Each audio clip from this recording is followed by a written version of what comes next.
The format of this meeting is an interview with an alcoholic, the hot seat, inside the alcoholic studio. A speaker will be asked a series of questions that range from their personal story, the steps, relationship with God, and carrying the message.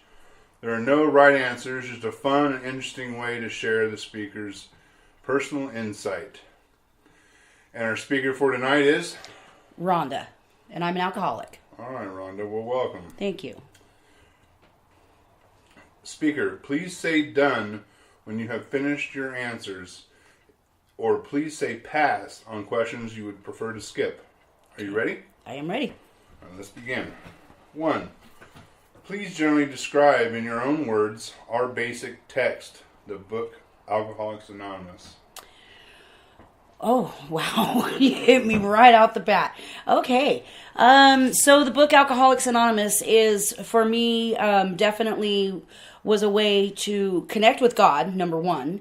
Number two, learn more about my personality and about the way my brain works and how to clear out a lot of wreckage that I'd created. I was able to really look deeper at myself and see where, we learn our character defects and we learn how to improve on those or to turn them around with using God, by being totally willing to turn ourselves over to Him. And that's really a lot about what this book is. It taught me I couldn't do this on my own. I had tried. And when I read these pages and it started describing what a true alcoholic is, and I noticed myself in those pages, I knew it was for me. And it has changed my life, in a matter of almost, it'll be 5 years in December. So yeah, it's an amazing book and it's a lifesaver. Awesome. So I'm done. 2. Are you an alcoholic? And if so, what personally makes you an alcoholic? Oh boy. Yes, I consider myself a true alcoholic. My disease was progressing to a point where it was time to stop. For me, I turn into a real asshole, personally. I want a box. I do. I get angry, and you put any whiskey in me, and all of a sudden the Scottish comes out, and I'm ready to take on my husband, who's 6'2". He called it my 10-foot tall syndrome. Not only that, but I can't remember a holiday or a birthday party or a get-together where I was able to maintain myself. So, my husband would always say, can you let me, drink? And you could be the designated driver, maybe? Oh, sure, babe. Second I got there, it was on. One meant 2, 3, 4, 5, 6. And I was typically an idiot. There's so many times I'm embarrassed of, in front of the family, doing just stupid crap, tripping over stuff, acting a fool. And it led me to the point where I became a thief and a liar. I had to cover up a lot of crap. And it was heavy. So, done. 3. What does the concept of anonymity mean to you? Well, I, for one, don't care. I'm now proud of the fact that I am a member of Alcoholics Anonymous, and I will go and tell particular people. I don't go and announce it. However, if I run into you in the grocery store and it's happened to me, have my kid with me or whatever, and it's like, oh, hey, and they ask how you know him. I know him from around town. I'm not going to say I've seen this person in meetings. But the real depth of the anonymity is I have taken a lot of people's fifth steps, and I know a lot of stuff about a lot of people, and it will never pass my lips. I will take it to the grave with me. And I would hope and expect the next person to do that for me, because we share some really deep crap in this program. Done. 4. Please give us a brief sketch of your drinking career up to the time you quit. A brief sketch. Okay. Started out as a teenager, typical kid trying to fit in. I was kind of a dorky kid and got picked on. And so when I got to high school, I was all of a sudden, if I had a drink, I was prettier, I was funnier, I was more social. But that did progress through my life to the point, fast forward to 45 years old, where I was drinking first thing in the morning and I had to come home at lunch from my job to pound a tall boy real quick just so I could make it to 5 o'clock and, pray for that 5 o'clock to come so I could drink more, and I very much am the person that once I start, I can't stop. And even though I convinced myself that just because I was just drinking beer at the end, it was all good. But when you're drinking a 30-pack a day, it might be, and trying to maintain kids and a household and, and it did get to the point where my husband was ready to throw me out of the house. He was done. I acted a fool one last time at the bar. I still don't remember that last night. He definitely does. So yeah, it was taking me down. It was ready to destroy me. I consider myself very lucky. I consider myself that I've described it as I was headed for a head-on collision, and I swerved just in time because, man, I was headed for death. Divorce, losing my job, all of it. I was right on the cusp of it, and thank God. God spoke to me right at the right time, and I pulled my ass out of it because, I was driving drunk daily admittedly with children in the car. And that's disgusting to me. That is a pet peeve of mine. And that's how insane this disease gets, is we don't give a crap. I didn't give a crap. I didn't care about my life or anybody else's. That's insanity. That's what this did to me. Done. 5. Alcoholism is described in the book as a fatal illness. What does that mean to you? I've lost several friends to this disease before and after coming in the rooms. Some were pills, some were drinking, some were driving accidents. I have literally watched friends get to that point that I was just talking about, that I was at, and drink themselves to death. The girl I drank with my last night, she was there at the bar with me. And she's no longer here. She died about 6 months ago because her body just shut down and couldn't handle the alcohol anymore. And I've seen it happen time and time again. And if you're a true alcoholic, I believe it's going to kill you one way or another. Whether it's prolonged liver crap or you run into a wall because you've been drinking and driving. Or there's numerous ways, obviously, but it's an insanely killer disease, and it breaks my heart to think of all the people, including kids, teenagers, I've seen die in a very short period of time from this disease. It's heartbreaking. I'm done. 6. What are the conditions of your mind and body that accompany your alcoholism? Can you repeat the question, please? Sure. What are the conditions of your mind and body that accompany your alcoholism? I guess what you're referring to is just the not caring about anything else except, that's a tough one.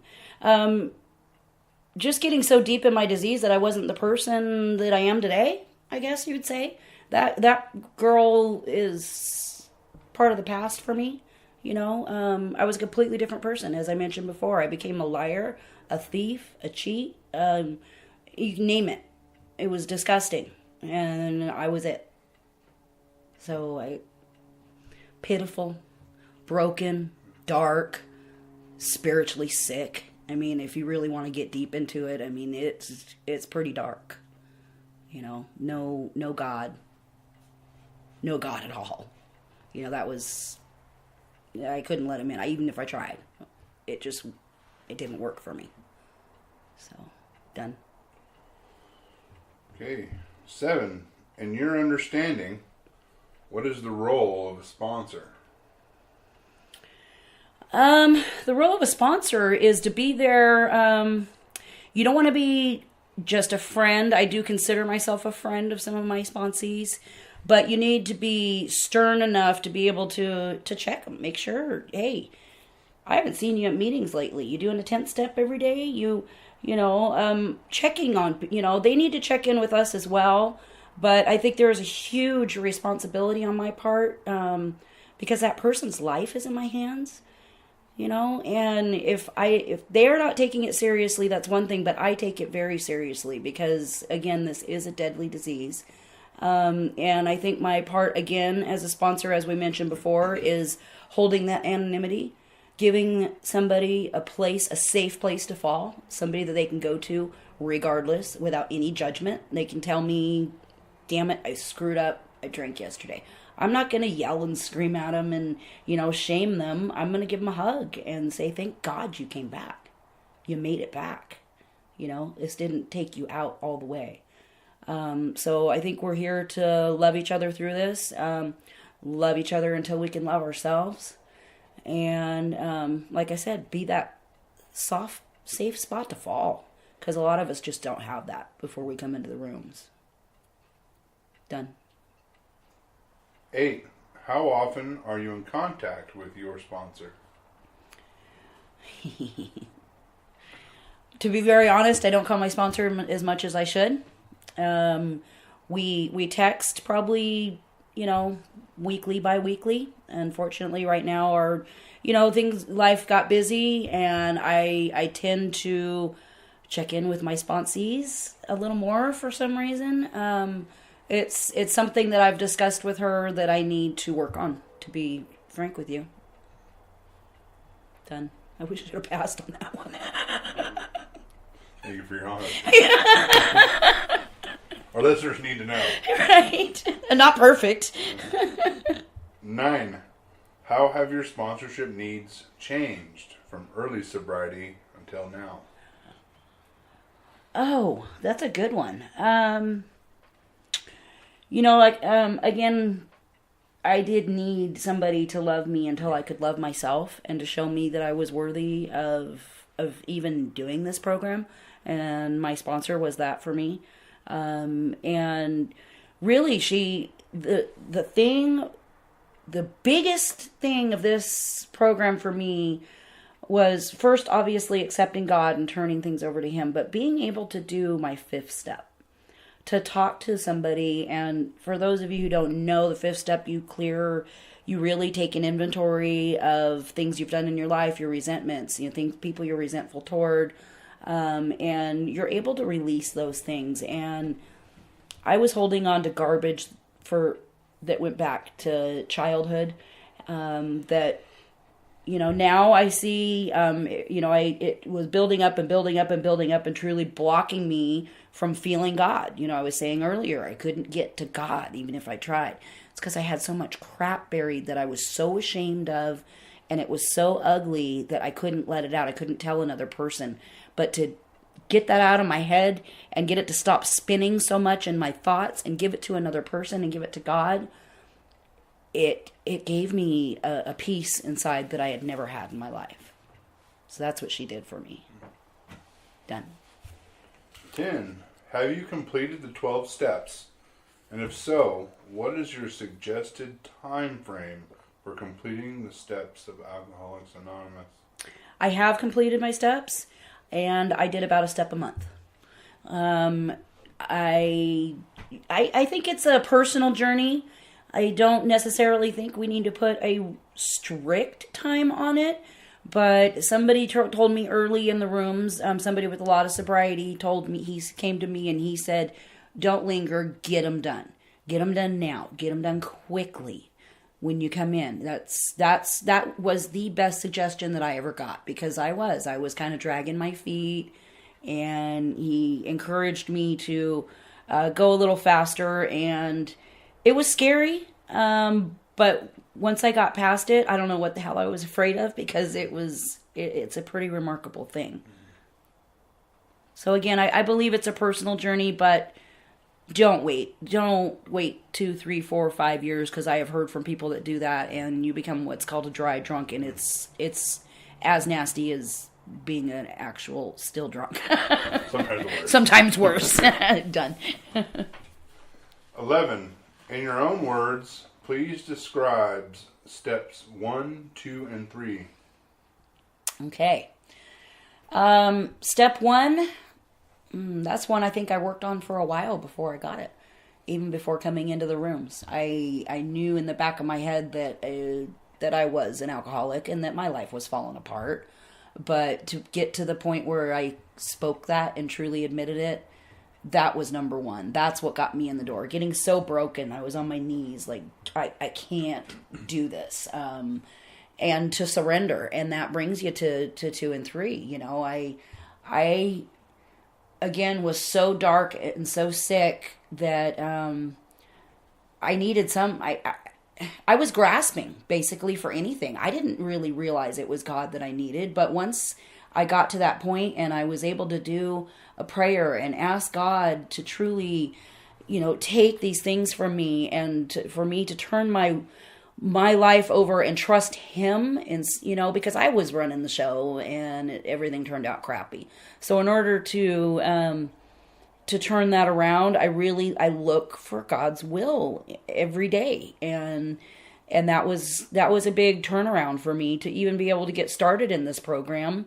I think I needed to get that grasp on that spirituality to move forward with this, because this book, it is a spiritual program. I'm not going to say it's not a religious program, but it is spiritual, and that connection was necessary in order to get through the rest of the steps.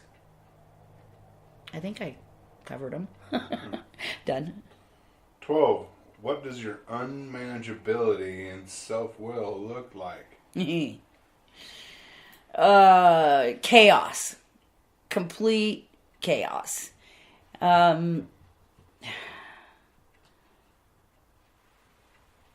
going to have to pass other than that. I don't know what else I'm going to say on that way. It's chaos. It's ugly.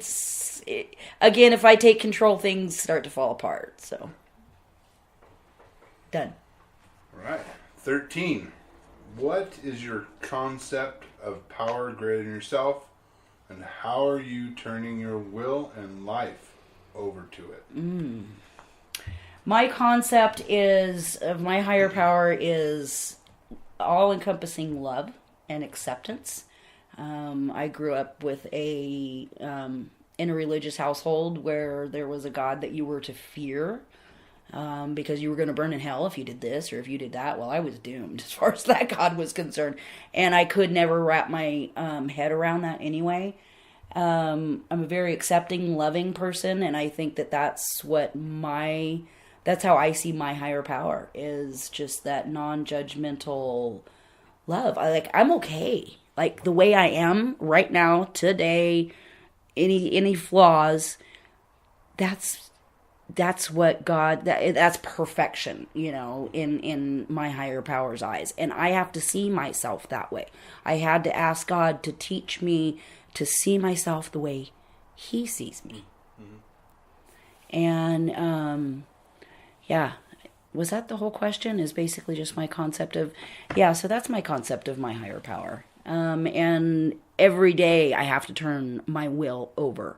How are you doing that? Look, mostly through prayer, but also what I call checking myself. You know, if I'm going off on a tangent because I want this or that, maybe I wasn't supposed to have it. Maybe God has a different plan for me. If I see something coming my direction and I kind of, want to pull away from it a little bit, I have to remind myself that, hey, maybe that's the direction that God wants you to go. I feel I don't get a booming voice. God, I don't hear Him speaking to me, but I do kind of feel Him guiding me, kind of like you were talking about, the little prod thing, and I hear Him through other people. I very much believe that that's where I connect. Again, that's why these meetings are so important, because I think God speaks through me to you and vice versa. Done. Awesome. 14. Please briefly describe your experience with steps 4 and 5. Step 4, that's one that I tried to hover over. It was a little scary, again, because I had to look deep down at the person that I had become because of my disease. I didn't like that person at all. I was really, really, really hard on myself. But being able to go through and really look at the ugly, things, there'd been things in the past that I felt I was a victim, things had been done to me, so I was a victim. I don't have to be a victim today. I don't have to live my life that way and make excuses for what I'm doing because I'm a victim, My perception was so freaking twisted, as far as the way I looked at life and myself, and it was all because of actions of other people and actions of myself, and being able to get all that garbage out. I don't know, it was all of a sudden my head was kind of clear, I literally sat and I didn't have these thoughts of this horrible stuff that I had done or said or something had been done to me, or, I was able to clear it out and not linger on it or have to cover it up. That's what I did with alcohol. Those thoughts, they were so heavy that I had to push them down. That's how I pushed them down, by using and by drinking, and doing these steps. Instead of pushing it down, it brought it all up to the surface and released it. And it's unbelievable how therapeutic that is. It sounds simple. It sounds ridiculous that just going through all that, writing it out, admitting it to God and to your sponsor could be that much of a relief, but it is.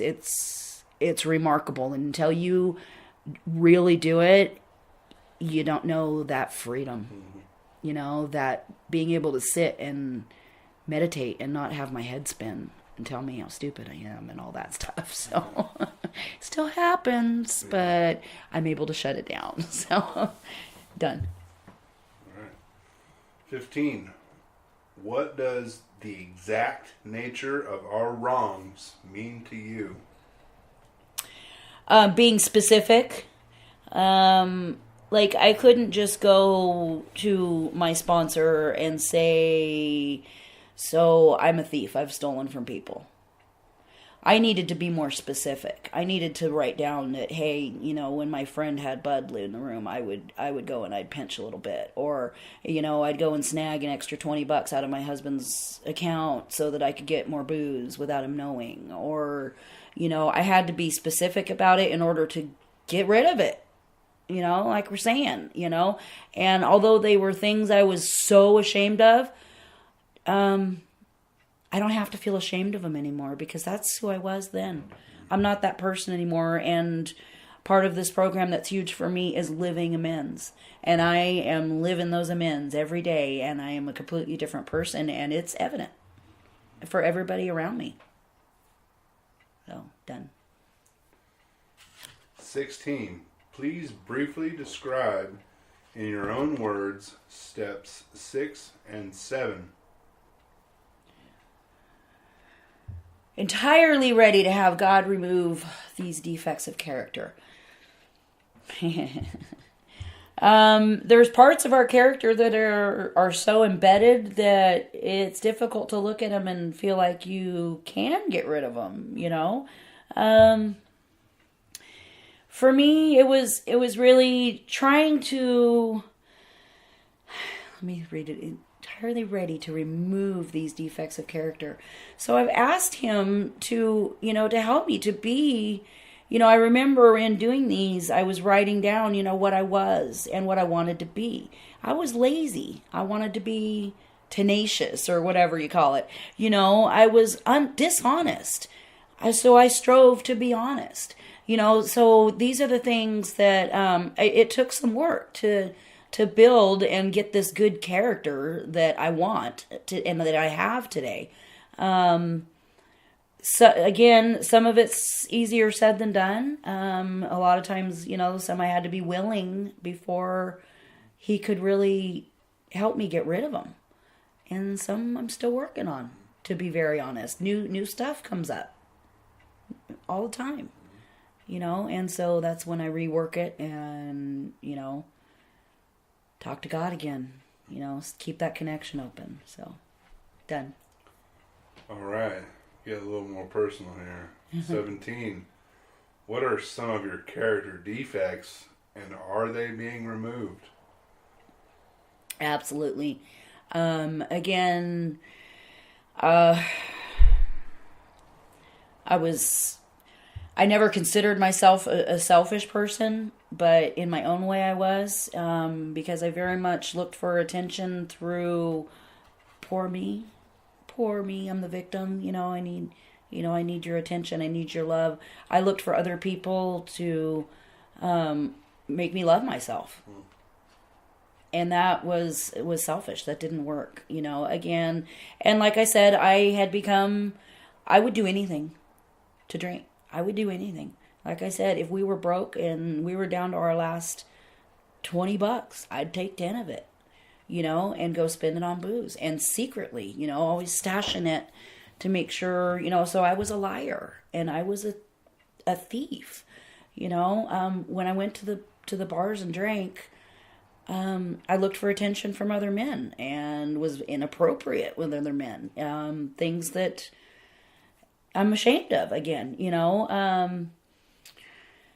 so yeah, those are some of my character defects that it seems insane to look at now because I feel so far removed from it, and I'm so incredibly grateful to be the person that I am sitting in front of you today because of this program and being able to give those things up. Done. 18. Halfway there. Oh, Please briefly describe steps 8 and 9. Okay. Oh, man. A list of all persons we had harmed, become willing to make amends to them all. That's a good one. We make that list of people that we've wronged, and some of them I was ready to go and run and make an amends to right away, Others, it took a little while, and for me, I was taught to break it down. People I was willing to make an amends to now, people I may be willing to make an amends to someday, and people that I never thought I could make an amends to. Well, eventually those people that were in the never column kind of moved over to the, well, maybe someday, the X's and the, So, that was a tough thing to look at, is those people that we had harmed, different things we had done. Admitting to my daughter that I had been drinking and driving with my granddaughter in the car, her daughter, Also admitting to my family that I had spent a chunk of money that was intended for one of my kids, for college. Things of that nature. Again, I'm getting a little personal, but going to these people and making these amends, yes, it was very important. It was huge for me to be able to do. It was huge for them to be able to hear.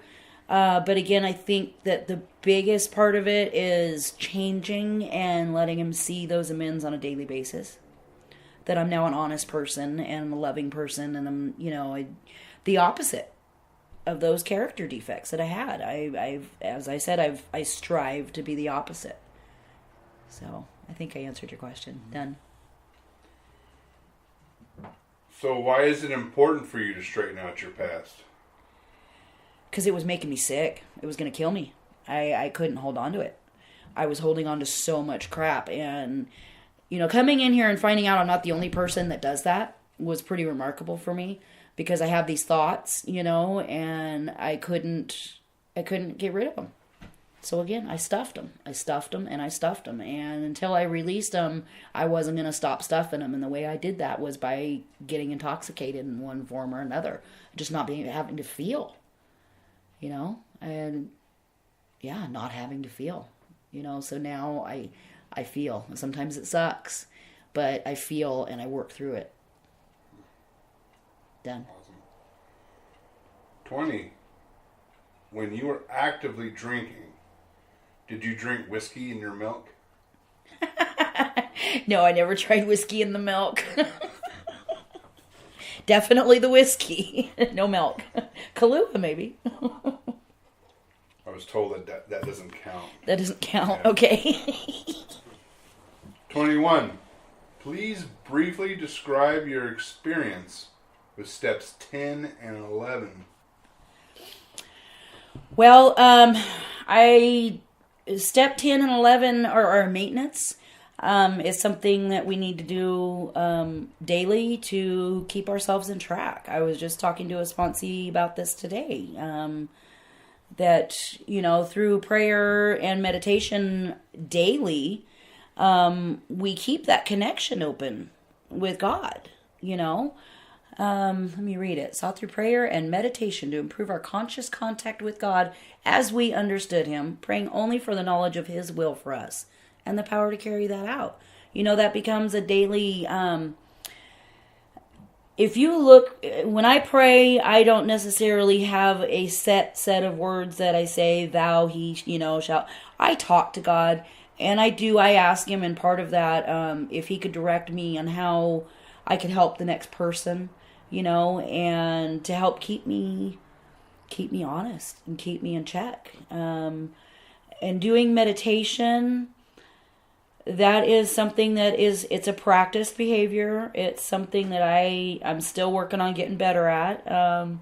But if I take that time to do that and really soak in, I like to do it outside in the sun if I can, or under lights, and feel like I'm truly soaking in that higher power, God, my higher power, and try to see what His will, and ask Him what His will for me for that day is, or for that moment is.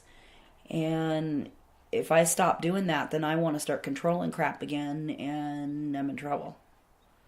So it's very important. It's a maintenance, a daily thing that we need to do. And if we're not doing it daily, we better get our butts in gear, because this disease will creep back up on you real quick.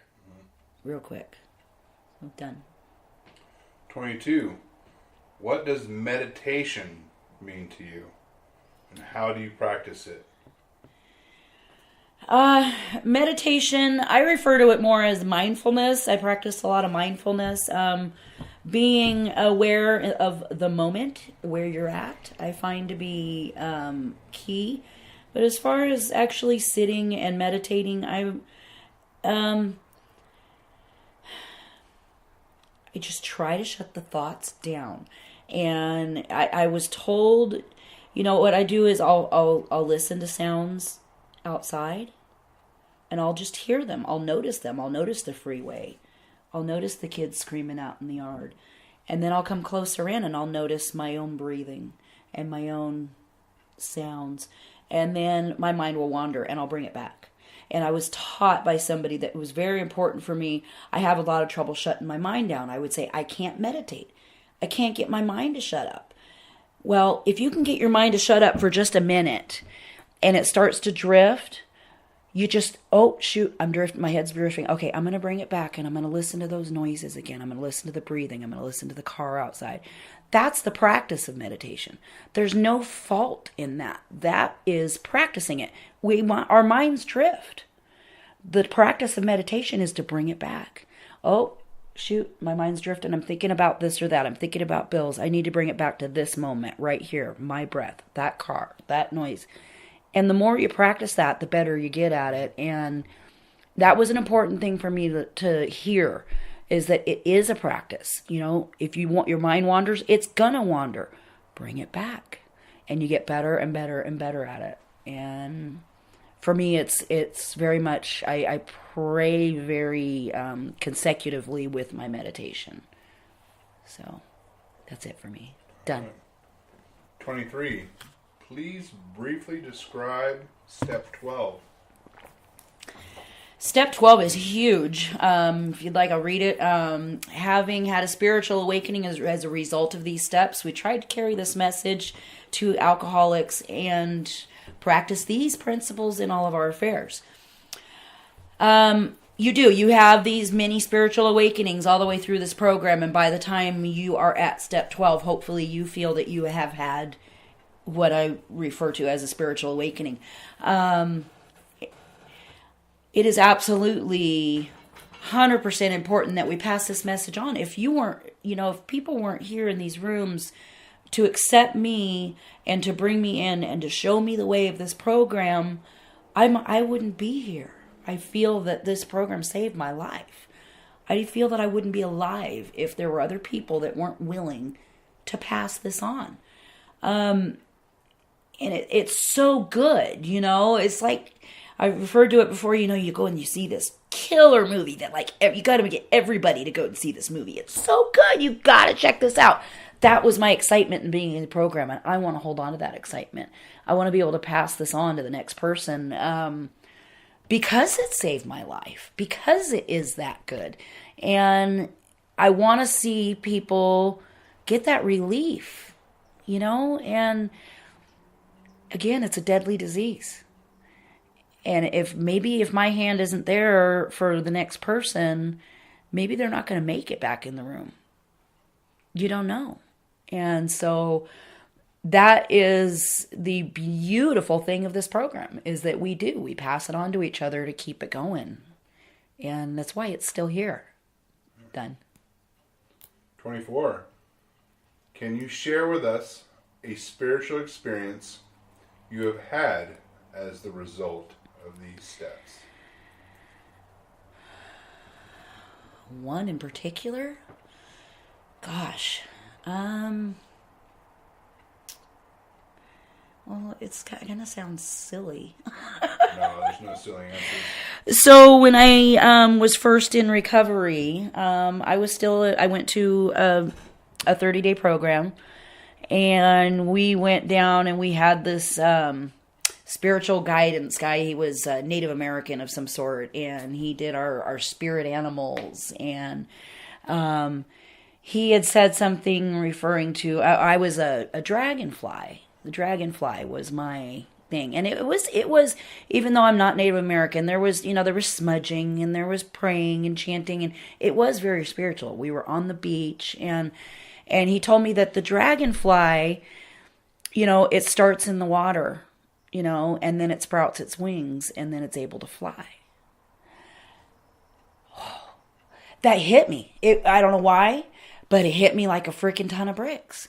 It was like God was telling me, hey, this is you, so that's my little symbol now, is this little dragonfly, that starts out as this little larva thing in the water, and it can zig and it can zag. It's the only one that can go backwards. And I read all about it.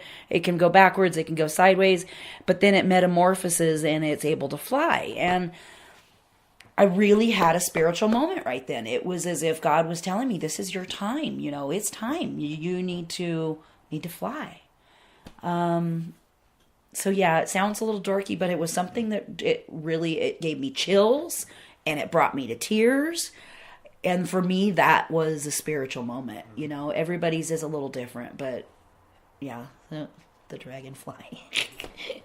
I'm done. That was great. Thank you. 25. What is the message of AA, and why is it so important to carry this message? The message of AA is that, first of all, like we've said a lot of times, it's a killer disease, but that God is there and God can help you out of this. If you're just willing to try. The word God is very scary for a lot of people. That's why we are a spiritual program and believe in, you create a higher power of your own understanding. Like I was saying, you get just that feeling. That feeling, that's it. That's God. That's a higher power for me. But passing this... I'm trying to remember your question. I'm like lost my train of thought. But why is it important to carry this? Why is it important to keep saving people's lives? Because it's worked for so many years, and it is going to save your life. If you feel like you're truly an alcoholic and you're spiraling and it's progressing, please reach out. Please just, ask God to help you. Be willing to ask a bigger power than yourself. Realize that you're not able to do this. There's got to be another way, right? So why not try? And I personally was able to find that higher power, and I've seen a lot of people come in these rooms that are basically atheists, guys tattoos and they're not about to come in and start praying. Yeah, they do. They're the ones that come, they're sometimes the strongest, and so it doesn't matter who you are, where you come from, but you can find, help in this program by just being willing. So I'm getting waved at. I'm done. No atheists in foxholes. Right. 26. What are some of the principles you are practicing in your affairs today?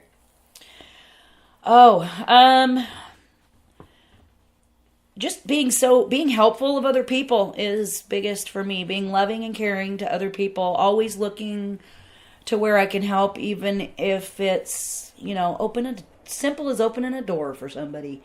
If I can be of service of any way, it makes me feel better. It gets me out of my own head. And for me, I think that is really practicing the principles in all my affairs. For me, that's, again, it's a spiritual for me, and I like to feel that I'm spreading love and light to other people. And if they're reaching for a hand and need anything, I want to be there. I want to, and it really helps me to get out of my own head. It gets me out of my own self. I can be at home in my own little pity party, and somebody calls and needs help, and next thing you know, I've got a big ass smile on my face. Excuse my language, but it's being a good, solid human being that I was striving for before and just couldn't reach. So, done. 27. Why is it important to put the welfare of others ahead of your own? Again, because I can just wallow in anything. It doesn't matter if it's a busted fingernail. If I sit there and think about, I've got this problem or I've got that problem, I will turn it into something so much bigger than it needs to be. And if I'm able to, I'm basically repeating myself, but if I'm able to go and help somebody else, all of a sudden I'm thinking about their problem and I'm trying to help their problem, and mine looks smaller and kind of drifts away. And then I can go back and revisit it. I can go back and pray about it. But it helps me get out of my self-will, to go and help the next person and show that love and light that I like to try to do. So, done. 28. How do you determine or gauge the quality of your sobriety in AA? By how I'm handling life. If I'm stressing too much, if I'm, crying over the stupid stuff, if I'm trying to fix this or that, and I'll feel it. Again, we're not perfect just because we stopped drinking. I mean, those old habits are still there. That head still wants to mess with us. But being able to, I just lost my train of thought. Turning that around, I believe, is where I was going. I completely lost my train of thought. How do you gauge your quality? Oh, yeah. If I'm not tripping on life, I guess, basically. Because I become I can get in a really messed up headspace if I'm not turning things over to God. If because I'll sit and I'll stress and I'll worry and I'll try to control it. It's not mine to control. Usually when those situations come up, it's because I'm trying to control something I can't. And that is so stressful. And if you're trying to control something you can't, you get anxiety, you get pissed off, you get angry. These aren't mine to control. And I need to look at that and see that and be able to hand them over to God and have Him take it. Take it. Whatever your will is, that's the direction I'm going to go. So, done. Right. 29, why do you think alcoholics relapse? Lots of reasons. I mean, life comes at us from all different directions on a daily basis. And again, I'll go back to where I'm taking my personal inventory every night, in step 10, and doing my meditation every day in step 11. If I'm not checking myself, I could drift real quickly, and I know that. I've seen it happen. And if you're not checking in with your sponsor and staying connected to God and making your meetings, it's true. All these things combined will keep us in this program.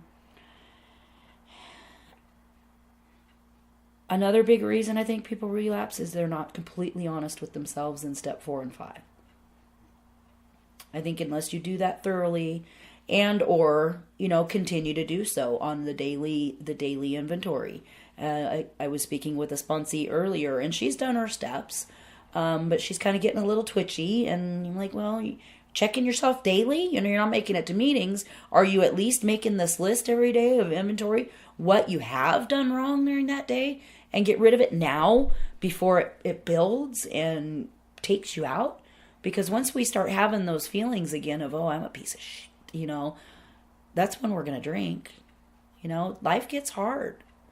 If we don't, hold on to God and keep him on our side, it feels like it's too much to handle. And we want to bury it. And we can't go back in that little foxhole and hide again, So, done.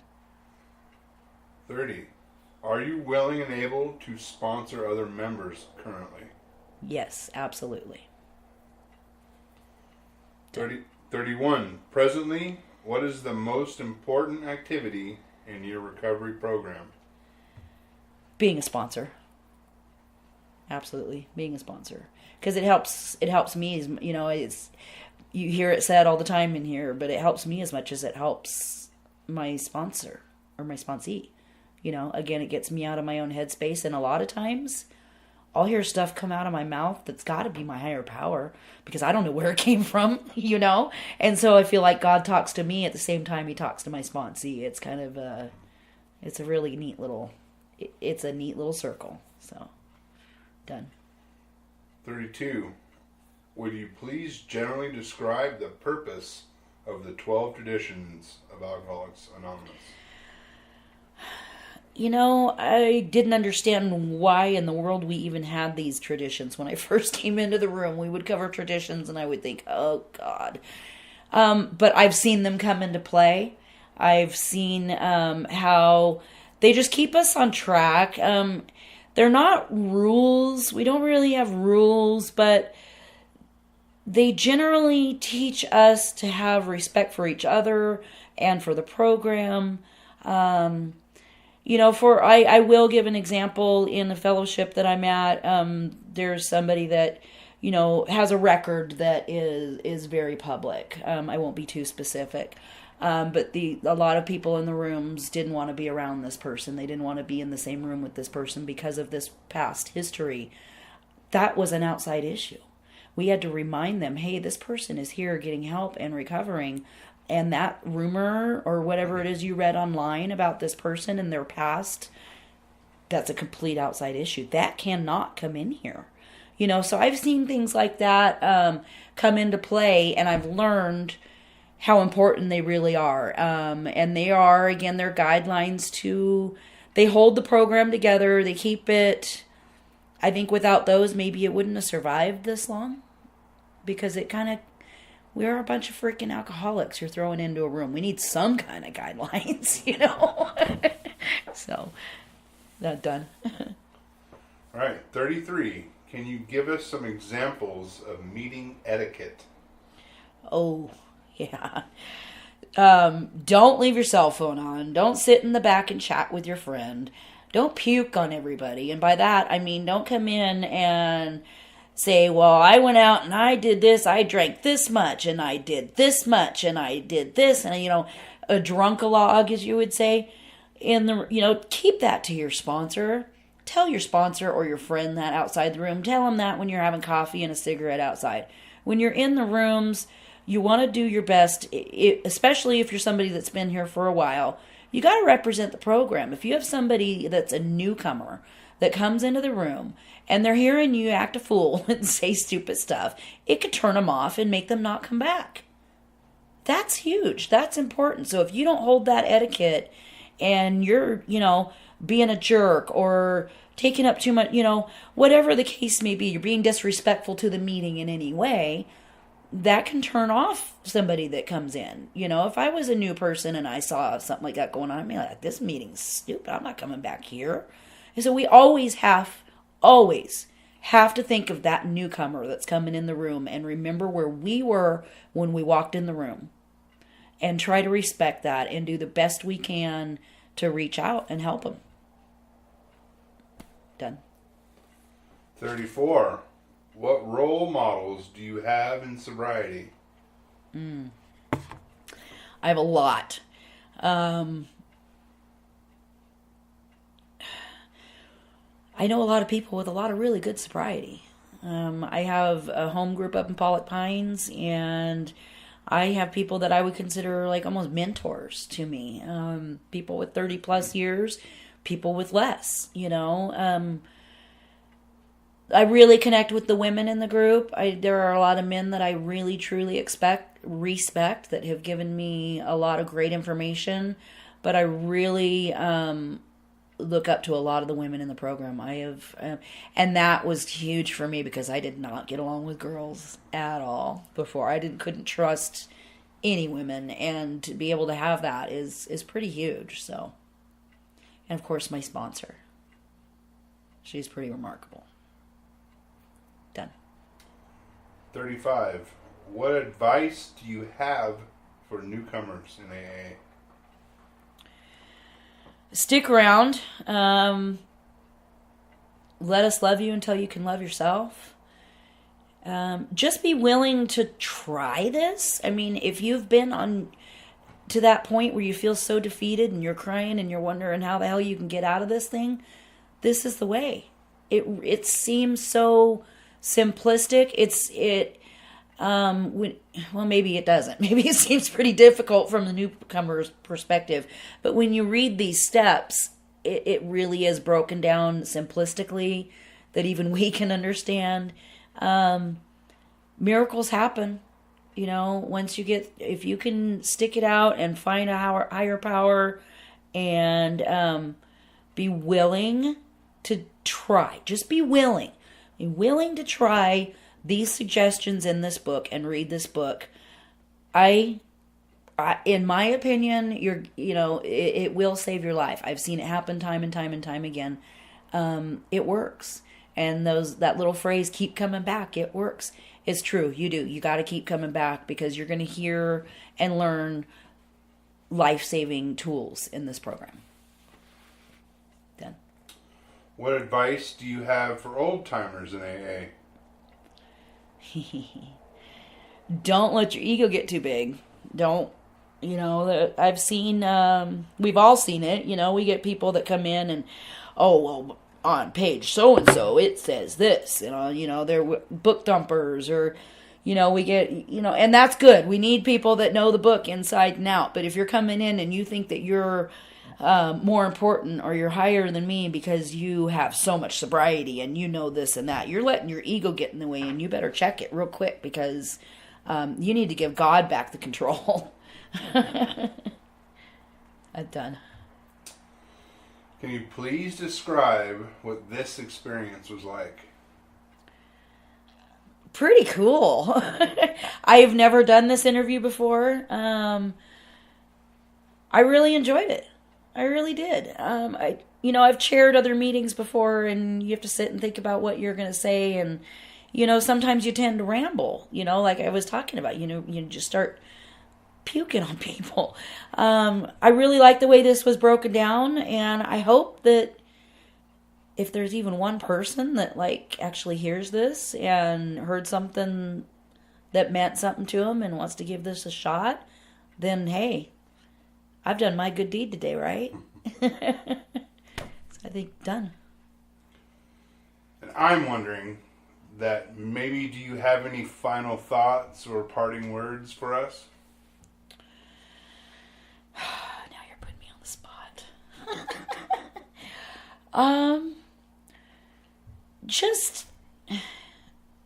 if you're new and you're considering trying this program, or if you're new and you're just now starting to grasp this program, stick it out. Really stick it out. You are worth it. That was a big thing for me to learn, that I was worth straightening out, and I still had a lot of life in me, and I could do a lot of good. It doesn't matter who you are, where you're at, how pitiful you think you are. You can turn this around, and the next person that comes into the room, maybe you can help them. You know, it doesn't matter who we are. My stories of the stupid crap that I did, I can use those now. They help other people because other people can relate. You know, if somebody comes in feeling really pitiful, I can say, well, check this out. You should hear what I did, you know. Just come back. Just keep coming back. You're going to find somebody that you relate to in this program. We are all so much alike, even though our stories may differ. I think they're very, very parallel, and you make connections in this room, and especially with a higher power. So I feel grateful to have been here. I really appreciate this. Thank you. Well, we're grateful that you came and spoke. It was magnificent. Thank you. Thank you. Magnificent. I like it. Now my ego's... All right. In conclusion, from the old preamble, I wish to remind you that whatever is said at this meeting expresses our own individual opinion as of today and as up to this moment. We do not speak for AA as a whole, and you are free to agree or disagree as you see fit. In fact, it is suggested that you pay no attention to anything which might not be reconciled with what is in the AA Big Book. Mm-hmm. If you do not have a Big Book, it is time you bought one. Read it, study it, live with it, loan it, scatter it, and then learn from it what it means to be in AA.